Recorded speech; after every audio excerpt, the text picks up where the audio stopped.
Hello, my name is Andrea Demichelis, and I beat the often path by creating a company that is trying to change the world, helping people, and also be economically successful. Because I really believe that the two things can go together, and they actually, when they are put together, they can have a way bigger impact in terms of economical value and impact in helping other people or the planet or whatever cause you are chasing. Welcome back to the Beat the Often Path podcast. I'm your host, Ross Palmer. On this show, we showcase unusual success stories to help us think outside the box in our lives and careers. My guest today is Andrea Demichelis, the founder of Elliot for Water, a mission-driven enterprise to give access to water to millions of people. So how does it work? Well, it's simple. Instead of setting your search engine to Google, set it to elliottforwater.com and search as you normally would. The ad revenue and search revenue is diverted to organizations providing drinking water and building solar and other renewable energy sources. Now, it sounds crazy, but in 2020, Elliot for Water hit the goal of donating 1 million liters of fresh water.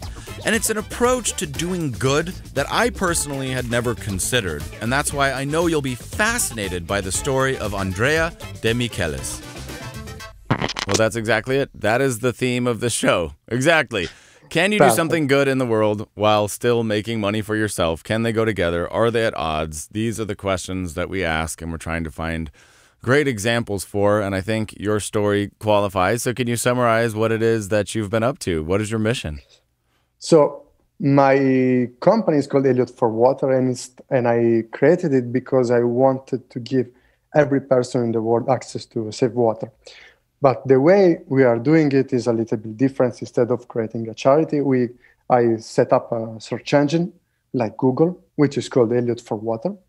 And the difference with Google is that 60% of our profit goes to financing clean water projects in developing countries, which means that every time someone searches the web, like for a new podcast to listen to, for a movie theater or whatever, or a restaurant or whatever, when they click in one of the sponsor links, the part of the money that the search engine generates goes to the water projects.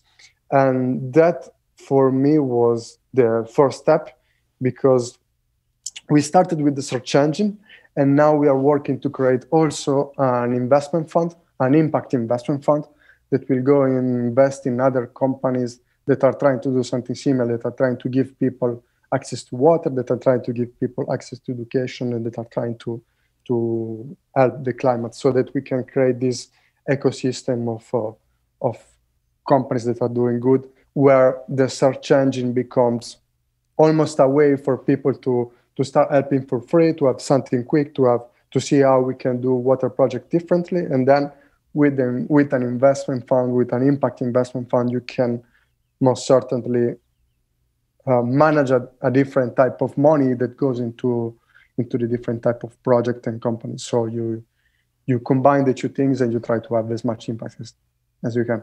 Amazing. I love it. So who uses this search engine? Where did you come up with the idea for doing it this way? Who is the end user, and how does that work?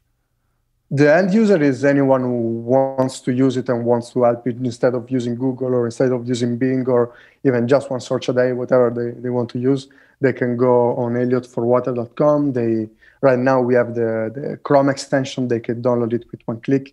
And from there on, every time that they search, it goes directly to the search engine. And the idea initially was the thought process. I knew that I wanted to create a company. I knew that I wanted to create something on my own.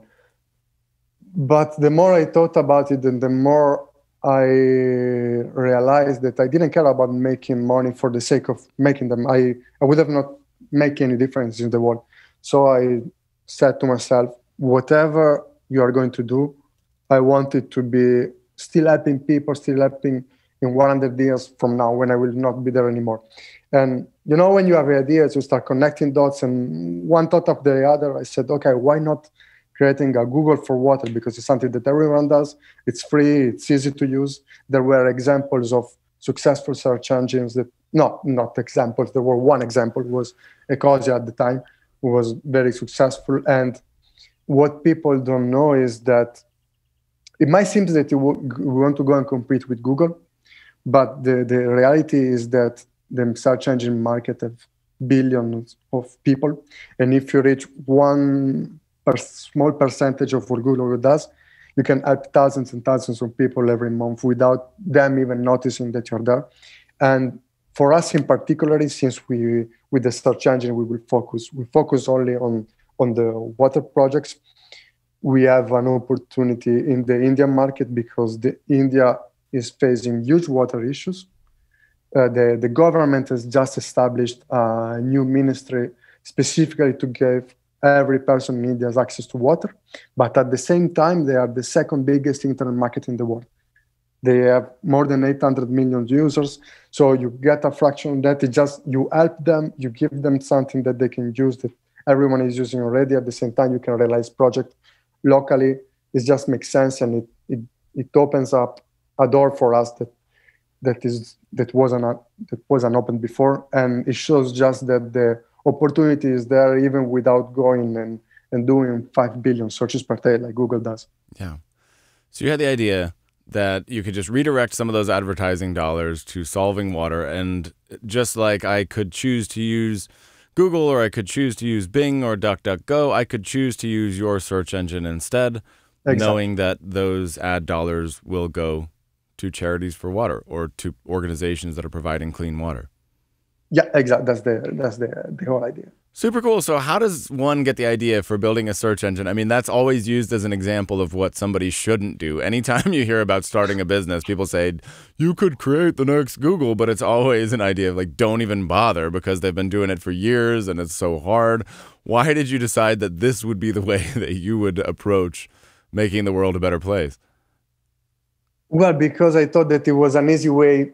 Well, easy is not the right word when you consider such, but it would have been easy for people to help, because it was, if we managed to target the right audience, the right people, the one who are already trying to solve the problem, or they have a more socially conscious audience, and if we make the search engine good enough, then we could be able to help. And with me, I never had any issues in thinking too big or in stopping when something seems too big. And I have no idea on how to start a search engine. Just like right now, until 2 weeks ago, I had no idea on how to start an investment fund.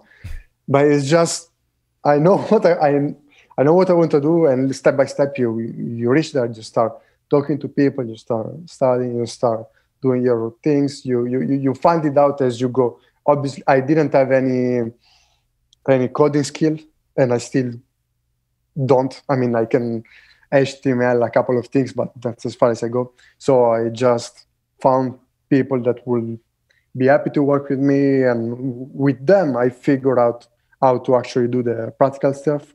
I knew the concept. I knew the type of organization that I need to reach. I knew that I needed to go to Bing to get the search results, to get the advertising. I knew all this kind of stuff.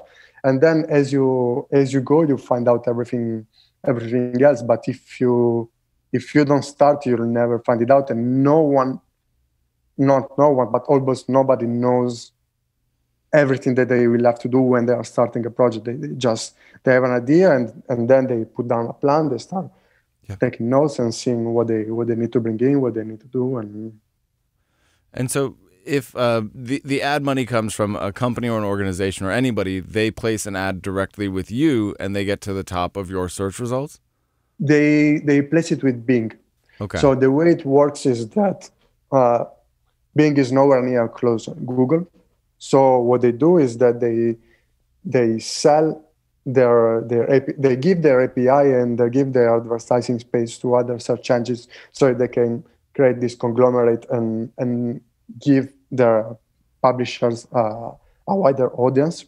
So you have to go through a process. If they like your project, if they like your search engine, if they like you, then you enter and you become a partner of Bing, and they provide you with the search results and the sponsor links. So what happens is that a company goes to Bing, tell them we want this amount of ads in this countries for these keywords, and then Bing just distributes it to Bing search engine, Elliot for water, Ecosia, and all the partners that they have.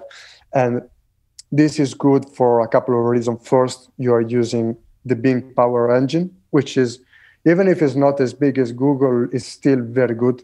And for 98% of the searches, it's going to make no difference from what you're looking for. Mm. You are using their own search advertisers. And on the other side, if I start a search engine from now, it's likely going to take me 5 years to put the algorithm up. And even when I have it up, who's going to come and give me advertising money when they can go and put it on Google or Microsoft, on Yahoo or whatever else? No one, because it wouldn't make sense for them. So in this way, you just combine everything. It's just a perfect solution for us, and everyone is happy. So how have you chosen these organizations? How have you chosen who to partner with to actually bring the water? So who gets the actual money? How have you decided that? Yeah, this is something that it's probably the most crucial part, because the water project field is very tricky. Between 30 to 50% of all the water projects in the world, of the charity water project, they fail within the first 5 years. Wow. Because usually the charities, the way they work, not all of them, but most of them, they go, they make a well, and then they leave.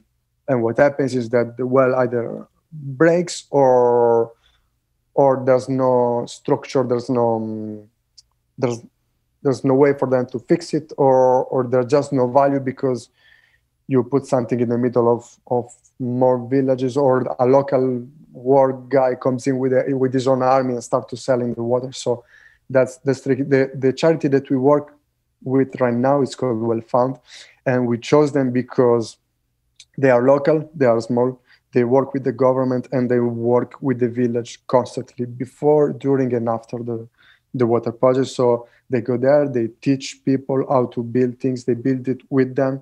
And on top of that, they add them building gardens and so that they can start doing agriculture. They teach them how to do different types of agriculture so that they can use water better, and so that they can create growing their own food, selling what they don't use, and all this kind of stuff.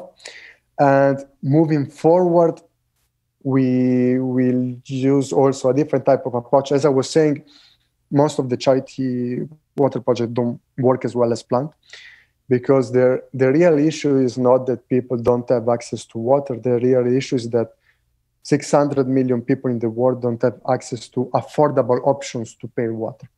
So they would have, technically, they would have the money to pay for water, but they don't have anyone that is able to give it to them at a fair price. So what happens is that either they keep on working 6 hours a day to go collect water from a open well that is full of bacteria, or they paid 15 to 20 times more than what they should. And when they're paying 50 to 20 times more than what they should, they have no money to do anything else. They have no money to take care of the family, to create their own business, to send their kids to school, and all these things. Mm-hmm. So the most sustainable way that there is right now to help with the water project is to put people in a position to buy water at the right price. So, for example, through microcredits, through water kiosks, where you employ local people that sell water. And the way that this makes it sustainable is because right now there is a private company or a semi-private company who's working and who's making some money locally, which means that if the water stops, they stop making money. So they will make everything that they can to make sure that the water keeps on sustaining, that the water keeps on being pure, that the water keeps on reaching those people. And at the same time, you are putting a value to what you are giving people, because now they are in the position to pay for their own water. They are paying for their own water, and it changes the value that this water has. Even here, if you have something for free, or if the public puts something that no one is paying, give it 6 months and it's going to just go rotten or whatever. It's just the way we operate as humans. I don't know why, but if we don't give something value, then there's no value. Well, if you put them in a position where it is value, where they are the one paying, and on top of that, you are not imposing anything. You are not telling them, this is your well, or this is your solution, this is what you have to do. No, you are helping them help themselves as they want to be helped. and it changes everything. And from there on, kids can go to school, women can go to work. Then the education part kicks in, the future part kicks in, the environmental part kicks in. Because if a family right now all is considering is, how do I find water? How do I find food? How do I survive until next week? They're never going to care about the environment because it's normal. Whereas if you put in a position to where they have the basic necessities, where they have the education, where they have an income that comes in every month, now they can start thinking about, okay, now we have a future. Now I see that my kid in 10 years can be a doctor, can be a teacher, can be whatever they want to be. Let's see how we can make sure that this place in 10 years is suitable for him, is suitable for her, is suitable for my grandkids. So it changes the whole situation. You were in business school. You were on path to go to a Wall Street type of job. Yeah. All I wanted to do was just become a broker and make as much money as I possibly Make could. as much money as you possibly can. Well, obviously that's the right thing to do because only an idiot would choose to do something other than make as much money as they possibly can. What else is there than money? Why was money not enough for you? That's a good question. I don't know how to put it into words correctly. I just felt that getting rich for the sake of getting rich was not enough because, let's say, yes, you have $1 million in the bank. You might be happier, you might not be happier. Surely life might be easier from the center perspective, but so what? What have you done with that $1 million? What have you changed in the world? Who have you helped? How have you impacted the world? Is other than selling more stuff and selling more stocks and taking more commissions and things of that sort. It's good if you want to do that. I don't mind. Do become billionaire. It just wasn't for me. I wanted to do both things at the same time. I wanted to show that you can become rich and successful and you can help at the same time. Sorry, because most of the time, at least where I grew up in Italy, I don't know in the rest of the world, but if you say that you are getting rich, then you are 100% a shark. You just think about money, you just think about your business, you are an asshole.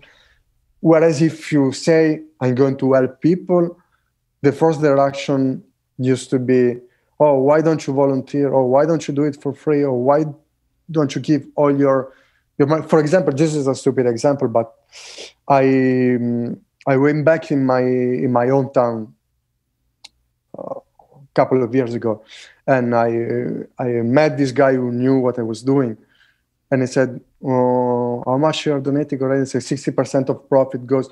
Oh, why don't you give 100%? Why don't you? So you keep 40%. Why don't you give your salary to away? Why should I give all my salary away? And on top of that is just you have to live well in order to keep on helping. If I'm restricting myself, if I'm not taking a salary, if I'm living on the minimum salary possible, I can only help for so much long, because at some point or the other, I'm going to be tired and I'm going to lose motivation and I'm not going to want to do it anymore just because I can't afford it anymore. Whereas if you put in place a system where it gives back to you and it gives back to the world at the same time, the more you help, the more you make, the more you are happy, the more you can provide for your friends, the better life you can have. Then it's just a circle where everyone is growing, when everyone is helping, where everyone is making more money because they are happy. To me, the way I see things now, the more you are helping, the more you should be paid anyways, because you are doing something that is more helpful than just thinking about your commissions.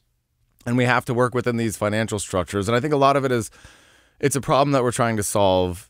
And if you're smart, you should be trying to solve this problem. Because historically, you look back 70 years, 80 years, 100 years, there was a big question of communism or capitalism. What's going to work better? How do people work? And then some people thought we should live on communes. We should get rid of the idea of money. Some people still think, and partly I do too, that money in this capitalistic society, it breeds greed and waste and destruction, creating tons of plastic waste. All of this garbage is part of that capitalist machine. And you could say that we asked the question seriously of communism or capitalism, and you could say that the result of that discussion was people don't tend to want to work very hard in a communist society when in theory it works, but the reality is it just doesn't really work with people's motivation. So we say, okay, let's say that capitalism is the best that we have for now. Let's say that people want to do something that they will better themselves. The next question we have to ask is it possible to work within that system and fix some of the problems that we're dealing with, like garbage, like pollution, like water shortages, like climate change, like natural disasters? Is it possible to rethink how we work with these systems so that we don't incentivize companies to just make 1 billion plastic straws, for example, that are just going to end up in the oceans? Because now there's no incentive not to do that for any company. Let's just burn it all down. So we have to ask the question of, is it possible? And if it is possible, what does it look like? And that starts with people like you. It feels like, it's just like Matrix, like the movie. Yeah, I love that movie. When Neo goes inside the Matrix and they show him the program, Morpheus tells him, this is a program, there are some rules. Some rules can be bent, some rules can be broken. As long as you know the rules, you know how to play within them. So we know the rules of capitalism. We have some tools. The only thing that we have to do is to find a way to work within the system so that we can make it better, so that we can take advantage of that and go help the planet and go help other people. So if tomorrow a company comes up with an idea that is going to make plastic obsolete and is going to be way cheaper for companies to use, do you think that the plastic company will not jump on that immediately? Realistically, they would. I would because hope so. For them, it's not about the environment. They will say, go on advertising, greenwash, say, yeah, blah, blah, blah, plastic. Yeah. It's going to be about the money. So if right now that's the factor, let's just find a way that we can use them to turn the attention around and to use that same grade in a way to make something good, because it's there anyway. So let's try to take part of that and reshift it to something positive. And it's not necessary that every company does that, but if we can find a few of them that are motivated by the mission, by the purpose, by everything, then on the other side we can try to find a way to bring them more money, to bring them more support, to bring them more help, so that the shift can happen little by little. I think that people will be happy to help and to support if it was easy enough, if it was accessible enough, if it was, because as of right now, most of the times environmental choices or things of that sort, they require a little bit of change.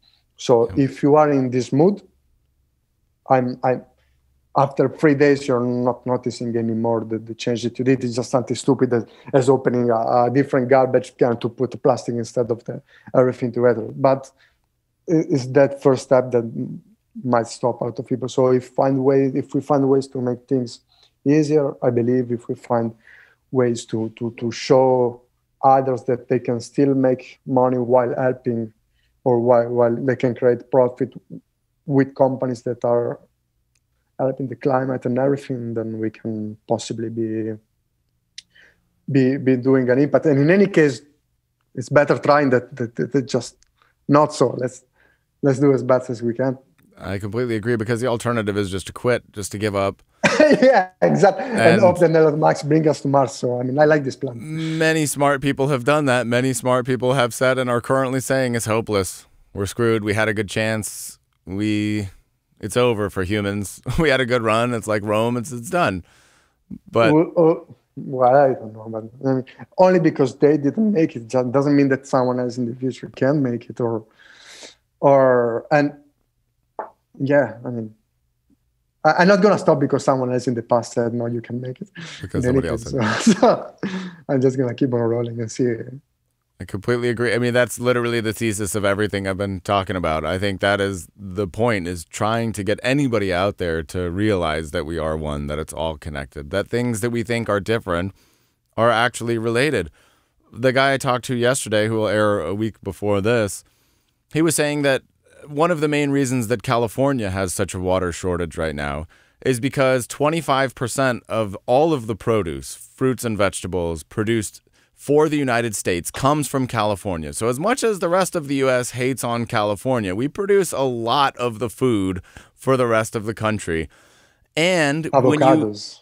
Yeah, also avocado. That's right. Amazing That's a lot of avocados here. water. And when people in Detroit throw away half of their food, because in the United States, 50% of all produce gets wasted and thrown away. So food waste over here causes a water shortage over there. But how often do we live like any of these things are connected? Water in India might benefit you here, but we refuse to acknowledge that these things are connected. We just don't want to see that if I buy more cheap plastic crap, that directly increases the pollution in places like China or places like India or Pakistan where these things are manufactured.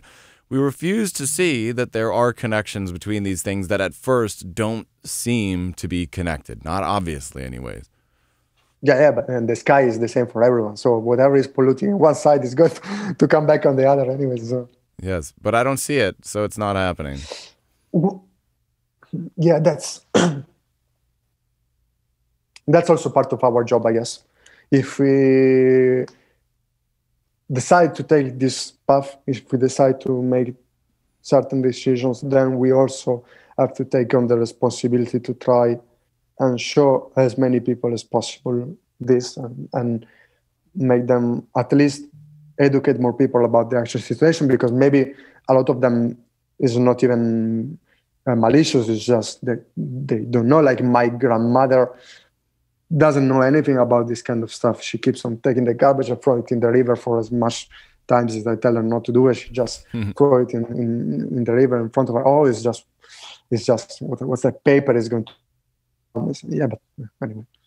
Yeah, I think you're right. I think that for the vast majority of people, it is just a lack of knowledge. For many, many people, there is this small subset of people that are genuinely evil and they're trying to convince people to do the wrong thing. There's a tiny percentage of very powerful, very evil people. But I think that for most people, they're not aware and they haven't yet felt that difference. It's like, would you do anything to give water to somebody in India? Most people will say, no, I'm not going to do that. But if they were in India and somebody came up and asked them for water who needed it, they probably would. Because then they're seeing it, then they're making that connection. Yeah, and I think it's also come from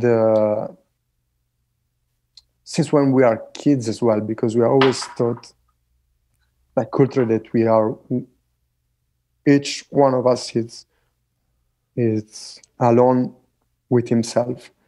Whereas if we, like, you need to get rich and not think about the others. If you do a homework, you have to do it by yourself. If you do something, you have to be by yourself. And all this might also play a factor in the fact that we don't consider everything else as part of us, but we just consider we are singular beings and we only have to think about ourselves. And when we think about others, then we have to give up ourselves. Whereas if we started from the beginning to show the difference, to show that it is all one thing, and the more my friend is making good, the more I am making good, the more I help him, the more he helps me, the more. Then obviously you have exceptions everywhere, but it might be a role that it might be something that plays into the big factor. Yep, I completely agree. And now, how many people are searching? I read a statistic that hundreds of thousands of searches were conducted on your website. I think it was a few years old. How many people are searching on your platform today, monthly? Right now we are a few thousands more than a few thousand per month. Okay. Which is it's slowly getting started, but it's a start. Sure. And couple of 10,000. Do you have any idea of the water impact that you've already been able to generate? I mean, other than liters, any other stats or figures of positive impact that you can share? Yeah. So the project that we did it in Guinea-Bissau. So that has impact around 500 people.